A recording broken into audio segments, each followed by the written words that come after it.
Welcome STR's Senior Vice President, Jan Freitag. Good morning. Good morning. Thank you so much for having me back. I appreciate the opportunity to be with you and kick you off into day 2 with a ton of data. Yes. Right, that's what you're here. Sarah reminded me that she had asked me to come to a couple of your other events, but every time she asked, my wife and I were pregnant. So now we have 2 boys in diapers at home and we're done. So ask away, I'm all yours from here on in. Also, before I start, quick question. Who saw me at Expedia? Oh, good. I was afraid there was a ton of overlay. So for those of you who saw me at Expedia, that's all the slides I got. So there's a lot of repetition, and I only have one set of jokes. So could you just laugh at them anyways? Because even though you've heard them, that would be great. So what I want to do with you in 45 minutes, well, I guess 30 minutes plus Q&A, and there will be a curated Q&A. So tweet away, no, app away, whatever. Put your questions in the app, and we'll get them. But what I want to do first is sort of lay the land for the US hotel industry. I want to talk to you about the 2018 data, which just came out, which was, good-ish, pretty good in some instances, okay in others. Talk about the interplay between luxury, mid-scale, economy, what we call the class review, and then talk about segmentation, the interplay between group and transient travel. There's some interesting trends going on there. And then a lot of people worry about the pipeline. Are we building? Are we overbuilding? Where are we building? So I want to talk about that a little bit. And then lastly, of course, end with the forecast for this year and for next. And sort of like the tweet version of my presentation is good, not great. There you go. So it's going to be fine, but we're just, there are just some clouds in the horizon, so we'll see how this all pans out. I know you all want to take photos of my slides, and you don't, feel free, you can, but you don't have to. They're always available on our sister site, hotelnewsnow.com, and of course on your own website, of course. But this is ours, so here it is. All the slides, all the presentations that we give from STR when we travel around the world are always available there for free. Free, of course, means that we want your email so we can send you propaganda. But it's basically free. So, sign up and then you can get into, whenever I speak, which is quite often, you can get the latest US or global hotel data. So let's start with the total US review. In 2018, the US hotel industry had more rooms available than ever, sold more rooms than ever, generated more rooms revenue than ever, and had the highest ADR occupancy RevPAR ever. No? Yeah, it's pretty good, right? It's amazing. So we keep breaking records. So it was a really, really good year. You see, highest ever, yes, absolutely. So we sold 2 out of 3 rooms. And so for us in the hotel industry, we're like doing cartwheels, and you show this to any other real estate food group, office or industrial, and they are like, what? That's terrible. Anything below the 95%, you get fired. But of course, they don't lease overnight. They lease 10 years or longer. So we feel really good about selling 2 out of 3 rooms. And who knows where we're going with that? We think actually that may be the peak. So, and then an average room in the US costs roughly $130 or so. So how do we get to these results? You see the interplay between supply growth and demand growth. Supply growth is really well understood. Roughly 2% or so has been and probably will be around that number. That's not a big concern. The long run average is actually 2.1%, the 30-year average. So 2% supply growth, that's sort of okay, an okay number. We're probably not going to overbuild. Room demand, again, that's pretty amazing. So we have the fullest occupancy, we have the fullest hotels, we have the highest occupancy ever, and we continue to bring more people in. So the demand growth number is actually outpacing the supply growth number, meaning that occupancies are actually up a little bit this year. And that's going to be the tenor going forward. We're not going to be able to grow occupancy a whole lot because we're full. So where does RevPAR growth come from? It comes from ADR growth. And that number is fine-ish, kind of okay. We'll talk about that a little bit more, but keep that in mind. So 2.5%, 2.4% or so ADR growth. That's what's going to drive RevPAR growth going forward. So then you're looking at this on a quarterly basis. What I'm doing here is showing you the quarters 1 through 4 back to 2015, and you're seeing that 2016 we had a really, really strong year with great quarterly performance. But then you're looking at the 2018 numbers, and you see there was a noticeable step down, right, from first half of the year to second half of the year. You know, why was that? Well, a large part of that were the hurricanes in 2017 that drove room demand up in Texas, in New Orleans, in the Louisiana area. And this year we had the comp, and the comps were terrible, right? They were very, very hard. And most of you, if you had hotels in those areas, you lived through that. If you have a hotel in Houston, you still live through that. And what you're seeing is that the second half RevPAR growth was still fine, but it wasn't as great as it was in the first half of the year. So then this is basically the first chart that we always do at STR, right? This is the supply and demand long-run interplay back to the beginning of time, according to Randy Smith, which is 1990. And what you're seeing here is you see the last 3 recessions, like 1991, 9/11, 2009, and every time room demand drops off precipitously, and then after that, room demand always rebounds very, very strongly. Right? We're in this amazing industry that when things are bad, people are like, I want to get away. And when things are awesome, people are like, yes, I want to get away. And so people have to travel, right? And so we're seeing every time when things go south that there is this innate reason or this innate driver for people to say, I want to get to a place that's a lot nicer, you know, a 5-star resort where I get pampered, even though the economy is not doing so well.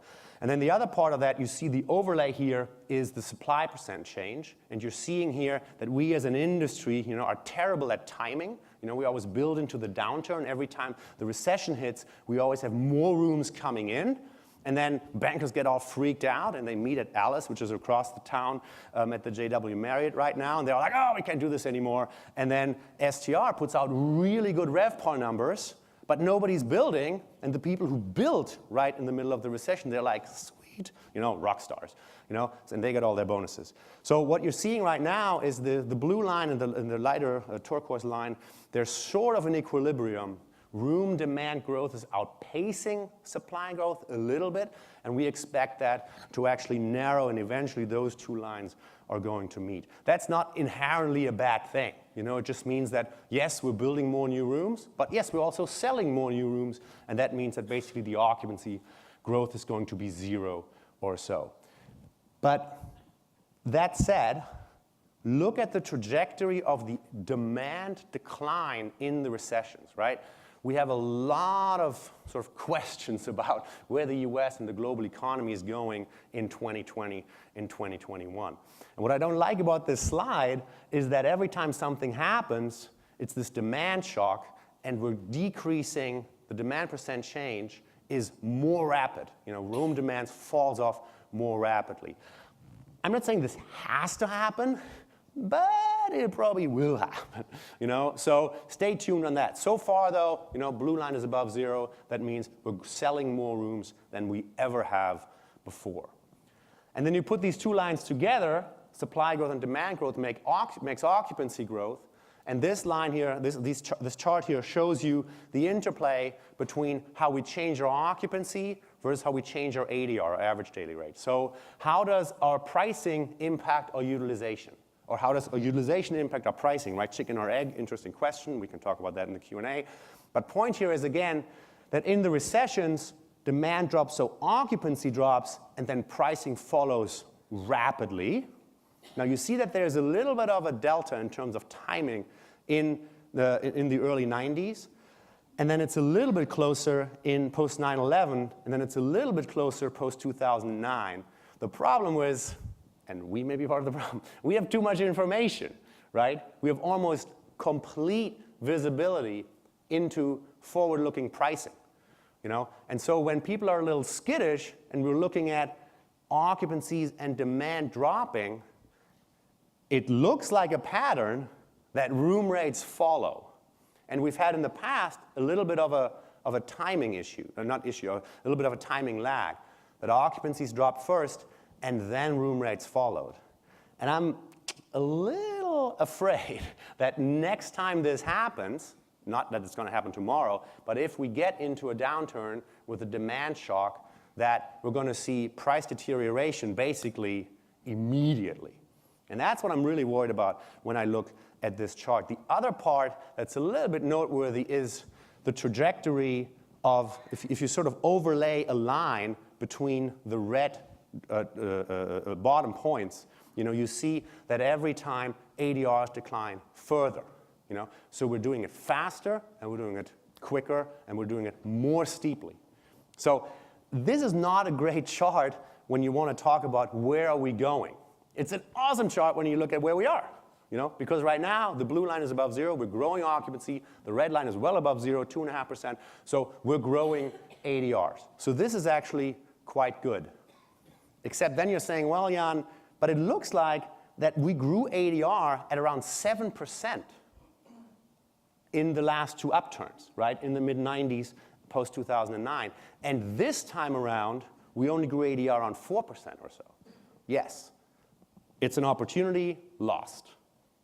Very clearly, this today, in this environment that we're in, with the most sold rooms ever and the highest occupancy ever, you would have expected more pricing power.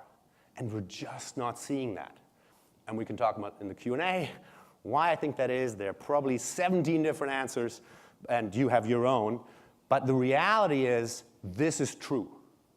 Even though hoteliers are just jamming, and have the highest occupancies ever, we're not driving rate as much as we could have and we did in the past. And why is this a concern? So this is sort of fuzzy math, so bear with me. What I'm doing here is this. I'm creating something called real ADR. And real ADR is just how much we're driving ADR, and I'm subtracting from that the cost of expenses. How fast do our expenses grow? And as a proxy for that, I use CPI, Consumer Price Index, the rate of inflation. I know that's not fair. Hotels aren't consumers. They don't buy TVs or diapers or fill up their car, whatever. But you get the point, right? Things get more expensive, and they get more expensive at a certain rate. So let's just follow that thought exercise and say, okay, CPI is how much things get more expensive. And we drive our top line at 2.5%, and CPI is what? 2.5%, 3%? So then what do you get? You see on the far right-hand side, negative real ADR. We're actually losing ground to our cost structure, which is amazing because in the past, when you look historically, the US hotel industry has loved inflation. Keep in mind, this is on top of inflation. So in the 90s, in the 2000s, we saw inflation plus 4%. We're always like, yes, inflation, bring it, because we're able to increase our room rates much faster. Not so anymore right now. So this is really, really concerning because obviously the delta between ADR growth and expense growth is profitability, right? And so if I don't drive ADR and expenses grow, what gets hurt is the profit number. So this is, if you want to take a photo of that. Like this is really, because this is going to drive the conversation in 2019. And why is that? Part of it is because of this line. This is not our data. This is from the Bureau of Labor Statistics. And they track open positions. Whoa. So in accommodations and food service, which I know it's a catch-all, but we're part of it, so let's just use that. There are roughly 1 million open positions. And you know that because you're hiring, right? You're all like, yes, if you know somebody. You're all hiring, and especially, and this is for accommodations and food service job openings seasonally adjusted. So this is basically the people who check you in and out, the people who serve your food, the people who clean your rooms. And we just can't find them. So we have 1 million open positions, and what does that mean for the people who have a job? They're like, haha, you're looking, I'm valuable. So that means that wages are going up. Excuse me. So what that means so far, year to date in 2018, was that wages went up 3% or so. Oh, wait a second, ADRs went up 2.5%. So wages go up well more than that, plus then you have energy costs, plus then you have, plus then you have, plus then you have, and what gets hit is profitability. So this is really, really important. And you're all living it right now. Your properties are living it right now. And even if you're not on property, if you're not in a hotel company, you're living it anyways, because you're trying to find people who understand the hotel business.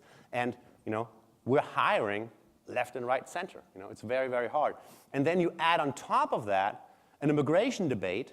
So the people are like, oh, I don't really know if I want to come to the United States. So this is a really, really interesting, tricky subject that is probably not going to get resolved this year. So what we're going to expect is that this wage line is going to continue to go up. So this is really, really, really, I think from a profitability perspective, this is really, really worrisome for the industry. So we've had a good run. I'm not saying it's over by any means. We had 105 consecutive, not true, 105 out of the last 106 consecutive months of RevPAR growth. September was the first time in 102 months that RevPAR declined. And Wall Street just imploded. Like, I talked to all these Wall Street equity analysts, and they're like, oh my God, are we all going to die? I'm like, nope. 1 month does not a trend make. Let's just all take a deep breath. And actually, we did this little, fun with numbers, which is what we do. And if you take the total US number and you exclude Houston in September, RevPAR was actually positive. So Houston had such a drag. Houston RevPAR in September was down 42% or something crazy. That's why the total US number was down. So RevPAR is down for 1 month, but it's this steady drumbeat of, oh, not great data. It's great data, don't get me wrong. But, just perception-wise, data that people don't like, and that continues going forward, and then you get this sort of self-fulfilling prophecy of people saying, I don't know if I like the future as much as I like the past. But we've had a run of 111 months, and again, this isn't consecutive. There's actually an Easter shift in there in 1998, where RevPAR was negative for 1 month. But overall, 111 months, are we going to break that? Yes, absolutely. Well, I shouldn't say that. Very likely that we're going to get to a number that's actually the longest RevPAR streak ever recorded. Okay, this is totally nerdy, so just check your email if you're not into that, but otherwise, bear with me, this is kind of cool. So the question I get all the time is, hey, so you look back and you can tell me, oh, something bad happened yesterday. That's nice, but not really that helpful, Jan. Can't you just tell me when it's going to happen? I'm like, oh, that's kind of an interesting question. Like, can we do something sort of like a canary in the coal mine exercise? Right? And I'm like, okay, well, let's see. We track total US RevPAR change, but that's obviously made up of a bunch of submarkets. So we track the United States is made up of 168 markets, and those are made up of 640 or so submarkets. The CBD, the airport area, the whatever you want to call it, the submarkets. And so we can count the number of submarkets where RevPAR declined. And we do this ratio, right? So when total US RevPAR is up, 2%, the number of submarkets that had RevPAR decline is 30%. And if RevPAR is down 4%, the number of submarkets that had RevPAR decline is 60%. I'm making this up. But you can just sort of overlay this on an XY matrix and do a regression and say, hey, what is the inflection point? What is the point where when the number of submarkets that have negative RevPAR is X, then the total US RevPAR number declines? Interesting. And it turns out that number is 43.5%. And you're seeing there's clear relationship, right? The more submarkets have negative RevPAR, then the total US number deteriorates. And it's interesting that that number is less than 50, so it's like, uh-oh. And yes, the top 25 markets are in that. So as the larger markets go, so does the total US. And so then we can do this, obviously, by year, right? So we're doing it back to 1991. You're seeing this is sort of the inverse of the demand percent change line, right? So as demand drops, so does RevPAR.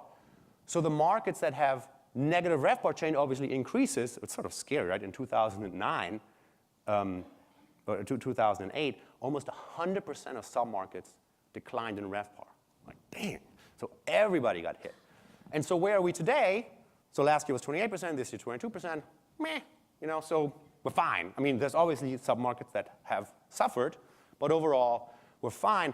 But then we're doing this by month, and this is a little not so great. Because what you're seeing again, just like what I showed you in the RevPAR by quarter chart, it looks like the second half of the year, things start to soften. I don't want to use the word deteriorate, but they're not quite as great. So we have more submarkets where RevPAR declined. And of course, one number does not a trend make, so the 43.5% is a theoretical value. It's not that this happened and that this happens, but the idea is, if for a prolonged period of time, just under half of submarkets in the United States saw RevPAR declines, then suddenly things are going to go south for the US. So this is something that we're watching very closely, and a bunch of our Wall Street friends are watching very closely as well, because this could be, the canary, so to speak. This could be the indicator of, things are going to go south pretty quickly. So just something to keep an eye out on. Let me switch gears. What this was total US, and that doesn't exist. There is not a total US hotel. You all play in a specific sandbox. Your luxury, your economy, your limited service. So we break out the universe of properties into these buckets, classes. Luxury, upper upscale, and so forth down the line. And what I'm charting here is the interplay between, again, supply and demand that drives everything. Everything comes back to supply growth and demand growth. And what you're seeing here is, number one, upscale supply growth outpacing demand growth. Demand growth on the upscale side was 4%. That's amazing. That's double the national average. Everybody wants to stay there. Turns out everybody wants to build there too. So you're seeing a lot of new hotels on the upscale side and on the upper mid-scale side. Who's winning right now? Super high and super low. I mean this in an ADR sense. So luxury and the economy sector are doing really, really well. Very, very interesting, dichotomy. Very interesting that on the economy side, we're looking at a supply decline. The CEO of John Q. Hammond's supposedly said, we're not overbuilt, we're under-demolished, and everybody's like, haha, that's really funny, we're never going to demolish. And turns out, on the economy, on the economy side, some of the independent economy properties are actually getting nuked. The highest and best use of that piece of real estate turns out is maybe a parking lot and not an independent economy property or something else. It doesn't have to be a parking lot. So then you take supply and demand, you put it together, you get occupancy change, and you're seeing that for upper upscale and upscale, yes, we're actually seeing a decline in occupancies, and we're seeing some pricing power, not a whole lot on the luxury, on the economy side, but this is going to be the tenor. I said this for the US, so obviously this is true for the scales, as well, for the classes as well. Limited or no occupancy, positive occupancy change. Occupancies are going to start to continue to deteriorate, and then that means, where does pricing go? And you're already seeing that, on the upper mid-scale side, 1.6% ADR% change. I mean, that's, I don't want to say it's nothing, because it's obviously something, but that's really not going to pay the rent. So this is really something to keep an eye out on. The ADR% change in an environment specifically for these classes where occupancies are deteriorating is really, really critical to understand and to act on. Because we are fuller than ever. On the upper end, we're selling 7 out of 10 rooms every night for 365 days in a row. Whoa! So if you're trying to get a room in a top 25 market on a Wednesday night, A, you can't. And if you can, you'd expect that room to be really, really, really expensive. And it's only expensive. So there's this interesting dichotomy, this interesting thing going on in revenue managers' head that they don't trust the STR data. And you should trust the STR data, because hotels are full and your competitors are full as well. But we're just not seeing this translate into room rate increases, into ADR increases. So then the question that I get a lot is about, are we overbuilding? And what is the impact of new rooms have on pricing? So I did, again, this is like a white paper thought exercise, but I thought you're the right crowd to do this with me. So what I'm doing is I'm taking the 2010 data and the 2018 data, and I'm saying, how many more rooms, what's the supply % change for upscale and upper mid-scale? Oh, wow, supply grew 27%, 26.7%. How many more rooms do we have in all the other classes between 2010 and 2018? 0. Supply is basically flat. Upscale and upper midscale is where the action is. Okay, then let's look at ADR performance. How does room rates change between 2010 and 2018 for all the other classes? Up 36%. For upscale and upper midscale, only up 28%. And that, of course, then drags the US data down. So the question is, does the new supply in those instances, specifically in those classes, have a negative impact on the total US? And the answer is probably likely yeah. Because if you're a general manager, if you're a revenue manager of a, name your favorite upscale, upper midscale brand, and you open your back window, there are 4 cranes building 4 competitors, you're like, ugh, I'm not really comfortable driving ADR, and that's exactly what we're seeing here. So something to keep an eye out on, and we're going to talk in the pipeline portion in a second. Of course, upscale and upper midscale, that's where the action is. That's where everybody wants to be. So this is likely not going to change. Let me take a quick detour. We ask hotels on the upper end, is the room that you're selling sold in increments of 10 or more, what's called group, or increments between 1 and 9, what we call transient? The next 2 charts deal with that interplay. Just to call out, look, transient performance, demand growth has been rapid. The upturn post-2009, the US hotel industry has done really well, purely because transient demand is so strong, and we're finally seeing some signs of life, some ADR increases, and you're seeing that the demand percent change number is sort of curving downward, and I think that's purely a sign of, wow, we're just really full. It's really hard to get more people into our hotels. So this is a really good chart.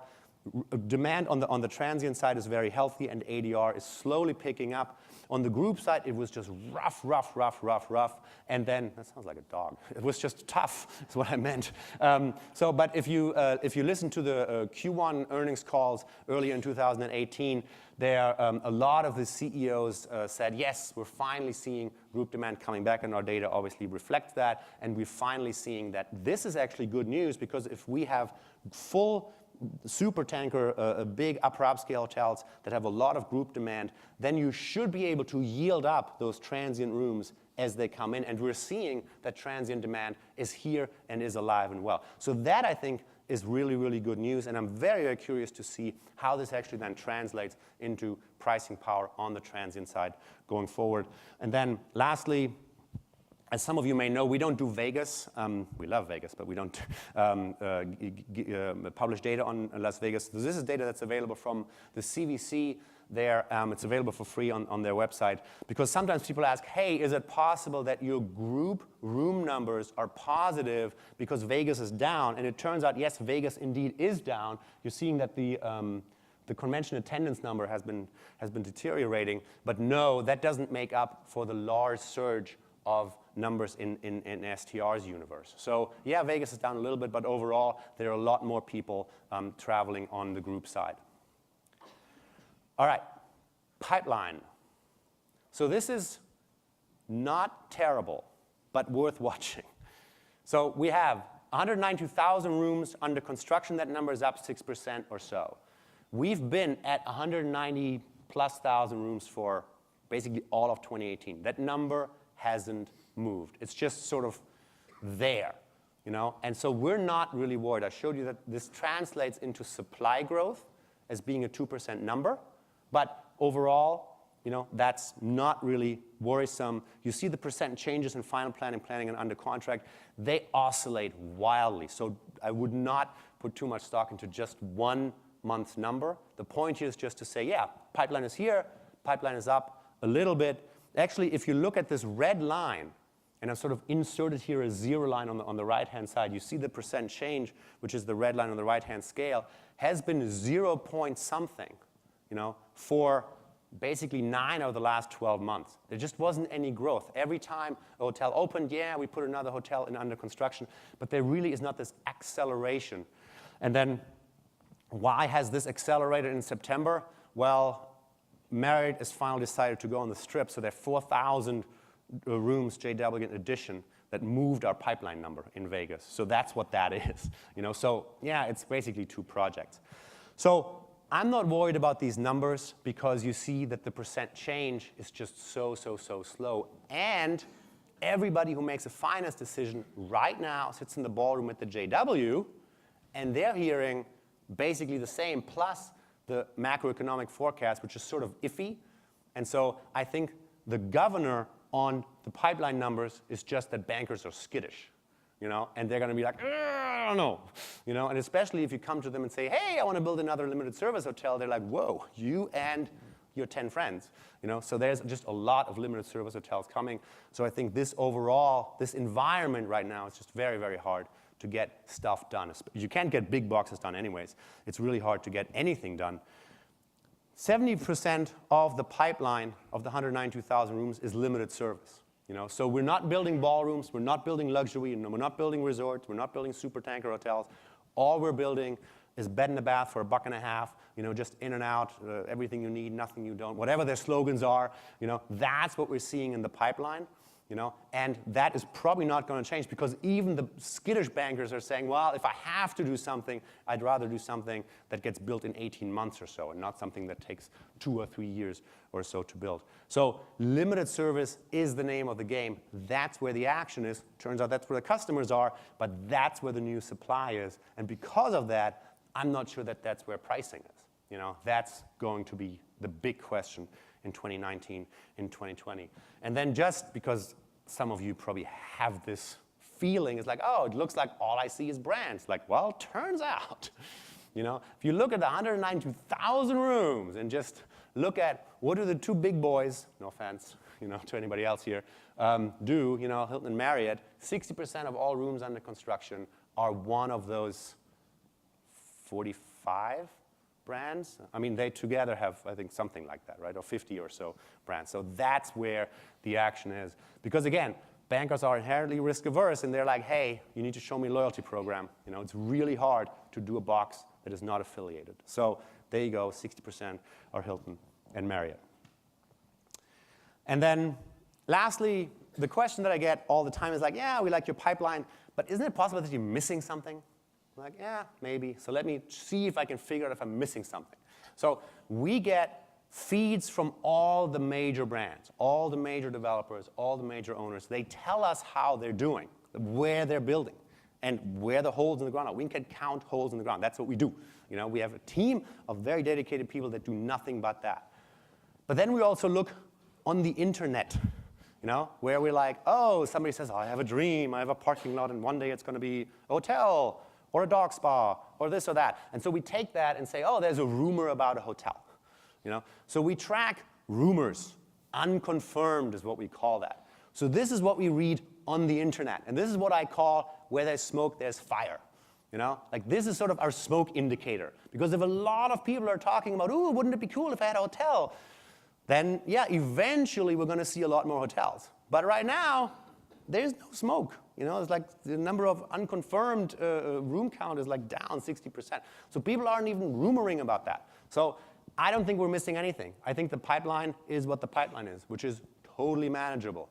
Except if you're limited service in a top 25 market, you're going to see a lot of competition. But from a national perspective, we're fine, basically. Let me wrap up with forecasts. Number 1, don't read this. Print this out. Put it on your bathroom mirror. Because your owner is going to freak out. Because Easter shifts again from March to April. This happened last year as well. And people think the world is coming to an end. It's not. It's a calendar shift. Tell them right now, it will happen. I can guarantee this will happen. Easter will shift, not just by month, but unfortunately by quarter. And that has all sorts of ramifications for all sorts of bonuses and owners not being happy, blah, blah. Send them this slide and say, Jan said Easter will shift. Take a deep breath. It's going to be okay. So, and then a bunch of other things happening. Minneapolis is going to have a tough year because obviously they had the Super Bowl. And why would you go to Minneapolis in February? No offense, but why would you? And so Atlanta is going to see a large increase in ADR, and then we have a bunch of comps because of hurricanes. But just keep in mind, Easter matters. Number 2, I thought this was really important. US Travel did their webinar, and I think it's still online. The US is losing share when it comes to international travelers. So more people are traveling than ever. The emerging middle classes, people are out there and saying, I want to go, I want to see, I want to spend money, and you're seeing the red line, the red bar is the growth in global long haul, and the blue bar is the international visitation into the US. And the US is losing share. And that's very concerning because obviously that's easy money, right? And those people normally pay a premium anyways when they go. So this is definitely something to watch and not a good sign of things to come. And then lastly, this slide was presented 45 minutes ago, so now I'm in the clear, by Vail Brown, our head of global business development on the ALIS stage. So this is our newest forecast that was just released literally 45 minutes ago. So what we're saying is yes, life is fine. RevPAR growth is positive. Why is that? Supply and demand are in equilibrium. So occupancy growth is non-existent. We have indeed peaked. So we had the strongest occupancy ever. And that means there should be pricing power, and there is really none. I mean, there's not a whole lot. So room rate growth is 2.3% or so this year, 2.2% or so next year. That is what drives RevPAR growth going forward. But what we're not saying is that there's going to be a recession. What we're not saying is that things are going to deteriorate rather rapidly. What we're not saying is that things are bad. We're saying things are fine. I mean, fine is better than bad. It's not great, but it's fine. So that's basically where we see the economy going and where we see the US lodging industry going. As most of you know, room demand and GDP growth are connected at the hip. So if you don't believe this, if you have a different conviction, people ask me all the time, what could go wrong? I always ask, what's your conviction on GDP growth? If GDP growth is healthy, then room demand will do what it does. If you have a different perspective, that's fine. Then obviously these numbers don't quite work.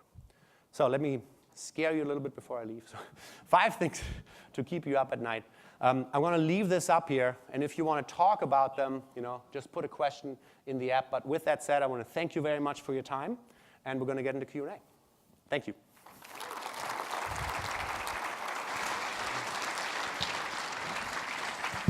Oh, this is for you. Oh, okay.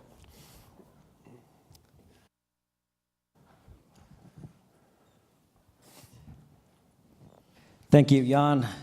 Hello. Fantastic insights. We got a ton of questions, obviously. Oh, this is for you, actually. Oh, thank you. You did a lot of talking up there. So we have a ton of questions here. Clearly, a lot of engagement. We'll just start from the top, if that's okay with you. How do you think NDC or attribute pricing might impact ADR? Any potential for us? I'm sorry, can you go back to the questions? That wasn't me. Was that me?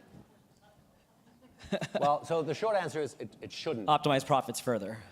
So it shouldn't impact ADR, right? Because ADR is room, and we should only, according to Unit System of Account, 11th edition, should only have the room piece in there. Now, does that mean you should unbundle and therefore you can drive profit elsewhere? That's not, as a traveler, I'm like, oh no. But as a, as an industry guy, I'm like, yes.